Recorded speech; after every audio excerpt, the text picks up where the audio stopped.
once again, essential to inform them that other aircraft have turned down the flight due to weather.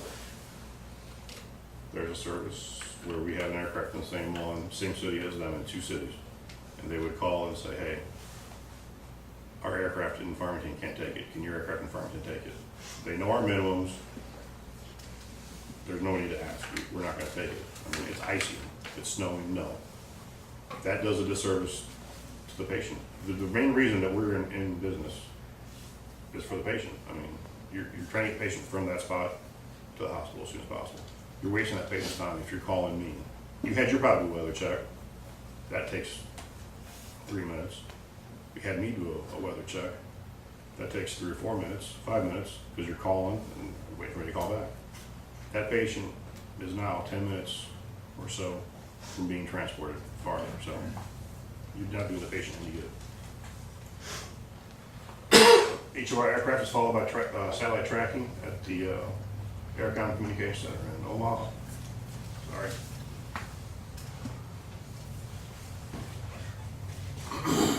We can monitor them and follow them in near real time. Probably 30-second delay on where they are and what's showing up on our system. Once again, you watch there. Communicate with the pilot, designate a landing zone coordinator, 1 person on the radio, more than 1 person on fire mutual aid will get really confusing for the pilot. He's already doing a lot of stuff, so we prefer fire mutual aid. He'll let you know when he has a scene in sight. If he's having difficulty, let him know when you have him in sight.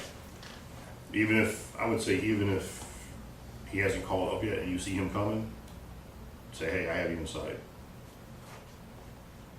Use compass references, north, south, east, west, not right or left. Also use clock positions. I'm at your 3 o'clock. It's always relative to the pilot, to the aircraft. I'm at your 3 o'clock. I'm at your 6 o'clock. Selecting and securing the landing zone. Be aware of obstacles within the reconnaissance area. Alert pilots of any obstacles within several miles. I would say probably 3 miles. If you can see a cell phone tower within 3 miles, let them know when he's calling in. There's a cell phone tower 2 miles to the north. Something like that. A good rule of thumb is if you hold your hand about this high, or this angle, anything you can see over your fingertips, you probably want to tell them about. Water towers, any other tower, radio tower, cell phone tower, silos in large buildings, or cranes and construction equipment. As close to the scene as possible. We will round into it if necessary. We do that all the time, not all the time, but a lot of the time. We prefer 100 by 100. During the day, we can do 75 by 75. Firm level surface. Minimal slope, less than 5 degrees or less on the slope. It's because you get like that, and then the blades start pointing downhill. And if you're coming up towards the aircraft, wet down dusty LZs prevent brownout. Snow causes whiteout. There's also corn outs. I've been involved in one of those. We landed at a helipad at the hospital, and they just harvested, and we landed, and all the corn husks and everything flew up. Look for obstacles within the LZ. Stumps, large rocks. If you're in a field with old rusty cars, I mean, people leave cars in their fields and stuff. Look out for that. Anything that may be hidden. That's why we refer to the lower the grass, the better, basically. Ensure it's clear of loose debris that can be sucked in the aircraft or rotor system. It sounds silly, but if a plastic bag hits that rotor blade, it gets sucked up and hits that rotor blade, that aircraft is grounded. It cannot fly until a maintenance guy comes out and looks at that blade. Plastic Walmart rotor bag, or paper bag, if it hits it, they're not going to go anywhere. You're going to have to call a second aircraft in somehow. They won't fly. It's just plastic, but they got to stop it. And it's really loud when it happens. Usually the pilot will do a high orbit and a low orbit, looking for obstacles. Suitable glide path and the size of the LZ. If he doesn't land in your LZ or suggest another LZ, don't get mad. He may see something that you can't see, just like sometimes you can see something that he can't see, probably is in the grass. He may want to land somewhere else.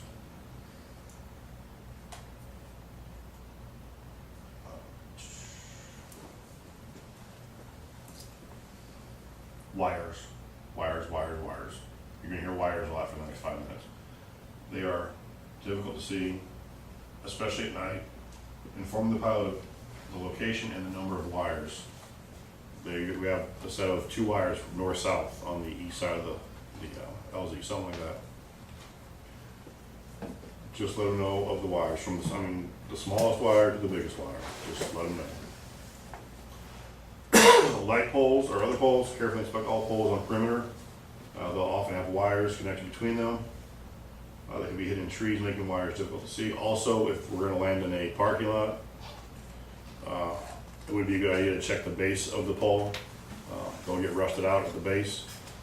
That's hurricane force winds coming down out of the rotor system when he's landing and taking off. That'll blow a rusted out pole over in a heartbeat. If it lands on one of you guys or girls, it's gonna be bad. If it's a helicopter, it's gonna be bad. So, signs and trees, look out for everything. Daytime operations, park vehicles underneath the wires if possible, and always let them know if there's more than one set of wires in any direction. If the LZ is a low point or heavily wooded area, they may have trouble seeing you. If somebody is able to get free, we'll have them walk out to the probably 20 feet outside the wooded area. Let them know you have them in sight. Let that person have the radio so they can see they can get the aircraft's attention. If it's at night, have them use a flashlight or something, not a laser pointer. Don't point a laser at the helicopter. Yeah, it's bad and it's a federal offense. So. Nighttime operations, turn on flashing lights and light bars.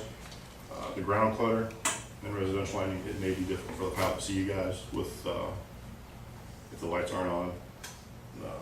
Once again, low point or heavily wooded. You're not able to see until directly over it. Once again, have somebody walk out with that flashlight. Illuminate your LZ, cross the headlights if possible over the center of the LZ where you want them to land. If you have small little LED lights, I keep saying this, if you have them, you can use those to mark out the corners of the LZ. They gotta be small, low profile ones with a blow away. Excuse me. We are equipped, and that's going wrong, with night vision goggles. How does that affect nighttime operations?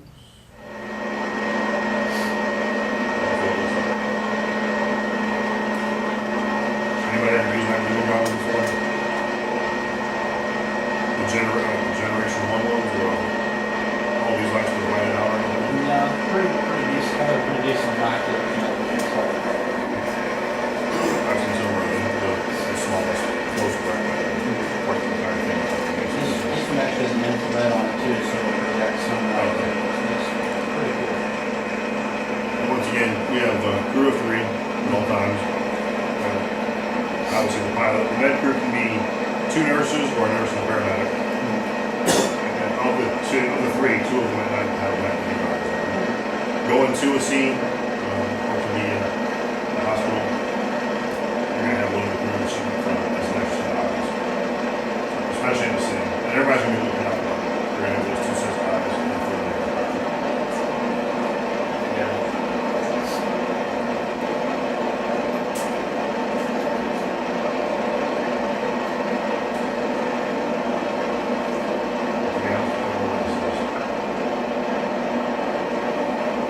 Maybe down in Nashville. I float.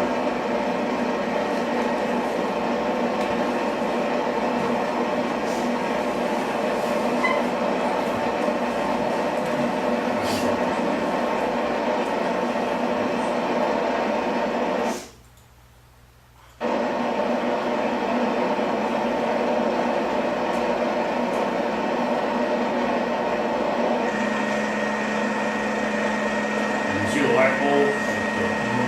You can't see the wire.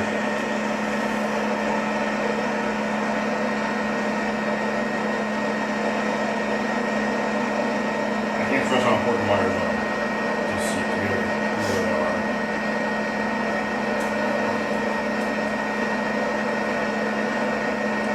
We do have wire strike guides on there. They say they work. Not sure who tested them, but you'll see what they do. You can see the little horn on the top and on the bottom, the chin. Those are wire strike lines. In theory, the wire hits the nose of the aircraft, either goes down or goes up. And there's a little blade in there. Cuts them, they say. Once again, not trying it out. Check the word for it.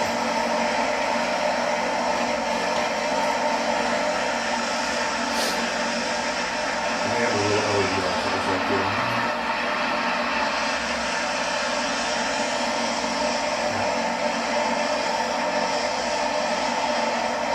It's difficult to see the tail rotor at night on a night vision goggles. So. Tail rotors are like trains. They don't care if you're black, white, straight, gay. They don't care. They hate everybody equally. Is there a downside of not having to? Is there a downside? Or is it just? I don't think there's a really downside. I mean, you guys can find this, or he's never said it. I mean, it's a little particular to get used to because it doesn't respond as quickly as the, you have to put more input in the pedals. They seem to like it. The only thing they don't like about the aircraft, the cruise, is that when you load the patient in, it has to tilt it. This below head trauma or a head bleed. Facing up, Yeah. let level out once you get the picture. Yeah, once they load it on, it swings in and levels out. Okay. Or levels out and swings in. Think wires are important? Wires are impossible to see at night, once again. Greatest dangers, one of the greatest dangers in night operations, always be sure to pilot more than one set in any direction. And always try to relay exact location of hazards. How do you secure a landing zone? Traffic must be stopped in all directions. Place personnel on perimeters of LZ to prevent anyone from entering. I did a ride along one day or one morning with Arch helicopter when I was dispatching. 6-minute flight from Arch base over to East St. Louis to the highway. Intersection, 3 vehicles, one on its top, one on its side, one in the ditch. They're extricating one person. And I mean, you could tell it was a major accident scene. It was about 5:30 in the morning, and I mean there was debris all over the road.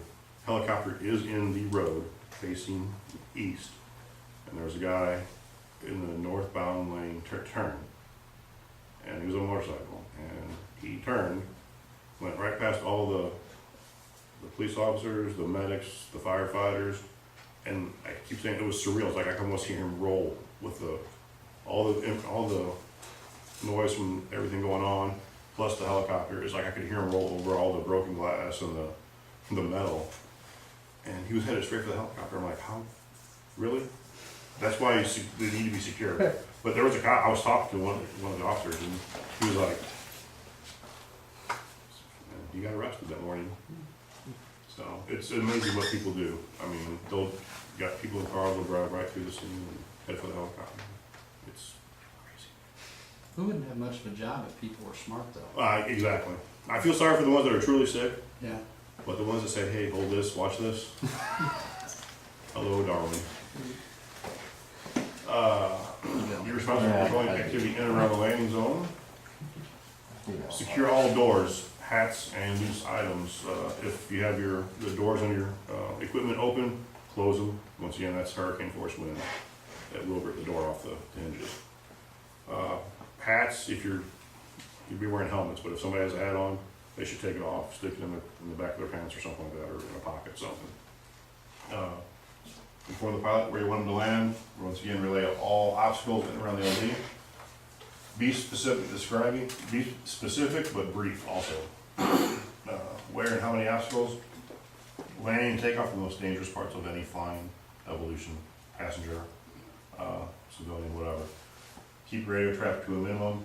Even the crew won't talk to the pilot while he's landing or taking off. Unless he's taking off and like, hey, we need to go to this hospital. And then he says, okay, that's all I say. Until he gets full forward flight. Sorry. When he's landing, alert him immediately if he's headed into an obstacle or dangerous situation. Don't go, staff one, can you please stop? You're headed for a tree. Staff one, stop. Staff one, abort. Be loud, be commanding. Fast. Don't hesitate. Tell them to stop, and it's a helicopter, it's not a plane. They can stop and hover and then turn and go back. They can fly backwards. Patient preparation. All trauma patients must be properly mobilized, full spinal precautions prior to placement on the aircraft. EMS can decrease ground time by getting large bore IVs, especially if the trauma, we can use the blood. Airway control and other packaging completed prior to aircraft arrival. Some immobilization devices cannot fit in the aircraft. The hair traction cannot fit in the ASR. Found that out the hard way. Luckily, the patient was in a hospital, so we just called different aircraft, but the ASR, it will not fit. And remember, combative patients or psychiatric patients cannot be transported until controlled. Crash recovery. Two types of emergency landings: forced landing. Further flight is possible, but further flight is impossible. Sorry, but not as a result of catastrophic aircraft control problems. Precautionary landing. Further flight is possible, but inadvisable under certain conditions: weather, fuel shortage, minor mechanical problems. Each of the doors has a little switch on it. If it doesn't close, it'll say door light. If those the movement of the aircraft in the air, sometimes they will open the switch, whatever they call it, and that door light will come on. He'll have to make a landing. They go around, they secure all the doors, the door light goes out, and they can continue on. If it doesn't go out, they got to call another aircraft or ground service, and the aircraft is grounded until they get it fixed. Accident is any time there is substantial damage to the aircraft or significant injury or loss of life. Possible causes for an accident: pilot error, CFIT, controlled flight into terrain, a wire strike, contact with a fixed object, pilot incapacitation, or dynamic rollover. 65% of helicopter crashes are pilot error. There's mechanical failure, that's engine failure. We have dual engine for staff one. Tail rotor failure, we don't have a tail rotor. Control failure, which is rare, and in-flight fire. 25% of crashes are mechanical failure. The remaining are unknown or still to be determined. What you can expect: minor to severe injuries, fatalities. The aircraft may be intact and running or completely destroyed. Approach with caution. Smoke, fire, and hazmat situations. Here's the hazmats on board the aircraft. It's made of aluminum, fiberglass, and some titanium. There is Jet A fuel on board, kind of like diesel. I think they carry almost 200 gallons of fuel on board, I think. There's engine oil, hydraulic oil, we have oxygen on board, and we have batteries. Assess the scene and maintain personal safety at all times. I'm kind of telling you guys your job. First responders rescue personnel are at great risk at an uncontrolled accident site. Fire, explosion, and flying debris can occur. Avoid turning rotors. That doesn't mean avoid going up there and spinning the rotors. If they're turning, avoid them. Get the pilot's attention if possible. If not, yeah, see. We're a little silly sometimes. Get the pilot's attention if possible, and if not, approach with caution from the front so you can make eye contact We're not with supposed them. to hang those So that means we can walk up and fling them with them. No. Do they work like, they gotta be balanced, there's a teeter. Somebody might get a t-shirt. Attempt to extinguish any fire with water or foam, but I'm telling you guys your job, so you guys know how to do your job. Protect yourself and bystanders. Secure the area, shut the aircraft down if possible. Extricate the flight crew if possible. This is the ASR. That's how you open the door, slides back, and then there's a door that pops open forward. There is an electric master shut-off switch. It shuts off the fuel pumps and everything. There's a rotor brake. You can look at the one when the 902 gets here. All it is, it's kind of like an emergency brake handle. You pull it up, and it's a disc brake for the rotor. It'll shut it down, it'll slow it down once you shut the aircraft off. That's their harnesses. Determine the need for assistance, other ground ambulances, more fire, rescue or hazmat response, and do we need help, more helicopters on standby, don't put them on standby. If you need new helicopters, launch them. You may need 4 helicopters if it's got a patient on board.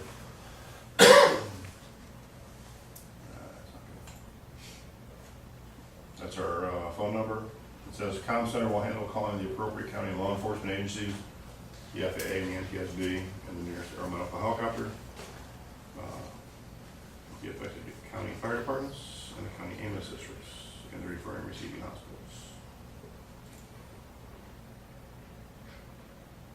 Emergency items are marked on the aircraft. A fatality is obvious, leave them in the aircraft.